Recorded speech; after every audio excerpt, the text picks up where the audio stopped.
నా అడ్డాట. ఎవరు? బాలకృష్ణ. ఇప్పుడు ఈ ఆంధ్ర వాళ్ళకి తెలంగాణ మళ్ళా అడ్డా. ఇదివరకే అడ్డా చేసుకొని ఇక్కడ ఉన్నటువంటి సంపదను, ఇక్కడ ఉన్నటువంటి అంతా హైదరాబాద్ ను దోసేసినటువంటి వాళ్ళు ఈ సినిమా రంగంలో, రాజకీయ రంగంలో కూడా వారే ప్రధాన పాత్రను పోషించి దోపిడీకే ఒక రకంగా దోపిడీ చేసినటువంటి వారు ఇప్పుడు తెలంగాణ అయినా ఆంధ్ర అయినా ఎక్కడైనా నేను పోటీ చేసి గెలుస్తా, రెండు కూడా నా అడ్డా అంటున్నారు. మరి ఇది ఎట్లా సాధ్యమవుతుంది? ఏ రాష్ట్రానికి సంబంధించినటువంటి ఆ రాష్ట్రానికే ప్రతినిధులుగా ఉంటే బాగుంటది. ఇప్పుడు నిన్న మన కూడా చూసినాం, జూబ్లీహిల్స్ నుంచి చిరంజీవిని నాగార్జునని పోటీలో నిలపడానికి చూస్తా ఉన్నది. ఇప్పుడు మరి బాలకృష్ణ కూడా అది నా అడ్డా అంటున్నాడు. మరి బాలకృష్ణని కూడా దింపుతారేమో కాంగ్రెస్ నుంచి. అక్కడ టీడీపీ, ఇక్కడ కాంగ్రెస్ నుంచి. అదే అక్కడ చంద్రబాబు ఆయన శిష్యుడు ఇక్కడ కాబట్టి మరి జూబ్లీహిల్స్ లో మరి బాలకృష్ణ నిలిపితే బాగుంటదేమో. ఇంకా తేట తెల్లం అయిపోతుంది పూర్తిగా. అందుకే నా అడ్డాని మాట్లాడుతా ఉన్నారు. అదేవిధంగా నేను ఎక్కడ పోటీ చేసినా గెలుస్తా అంటున్నాడు.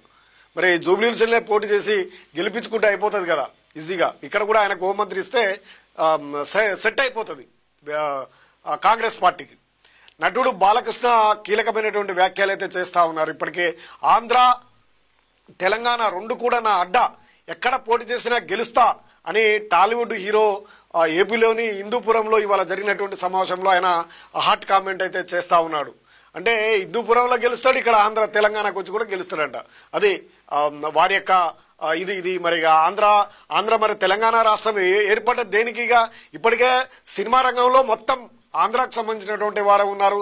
మీడియా రంగంలో పూర్తిగా ఆంధ్రాకు సంబంధించినటువంటి వారే ఇక్కడే ఉన్నారు. ఇంకా తిష్ట వేసుకొని అక్కడ రెండు రాజకీయాలని పోషిస్తున్నటువంటి వారు, ప్రత్యక్షంగా పరోక్షంగా సపోర్ట్ చేస్తూ ఉన్నటువంటి వారు ఇప్పుడు సినిమా రంగంలో, ఇంకా రాజకీయ రంగంలో కూడా లేకుండా, గతంలో లేకుండా ఉండే ఇప్పుడు రాజకీయాలు కూడా మాయే అక్కడ ఇక్కడ మా అడ్డా అనే చెప్తా ఉన్నారంటే ఎంత తెలంగాణ రాష్ట్రం ఏర్పడ్డా కానీ మనం ఇంకా తెలంగాణ రాష్ట్రంలో మరి ఇంకా స్వతంత్రంగా బతికే ఉండే అవకాశం లేదా, ఇంకా నాయకత్వాన్ని డెవలప్ చేసుకునే అవకాశం లేదా అనేది తెలంగాణ వాదుల నుంచి వస్తున్నటువంటి ప్రశ్నలు.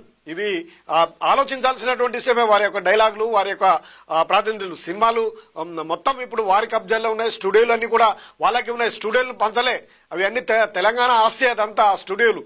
వాటిని పంచాల్సినటువంటి అవసరం ఉంది. ప్రజల ఆస్తి అది. ప్రభుత్వము సబ్సిడీల ద్వారా వారు నిర్వహించుకున్నారు. అవి వాటిలో వాటాను చేయాల్సినటువంటి అవసరం ఉంది. ఫిలిం సిటీల్లో అన్నిటిలో కూడా తెలంగాణ వాటాను చేయాల్సినటువంటి ఉంది. అన్ని వాటాలైనాయి, మరి అవి కాలే.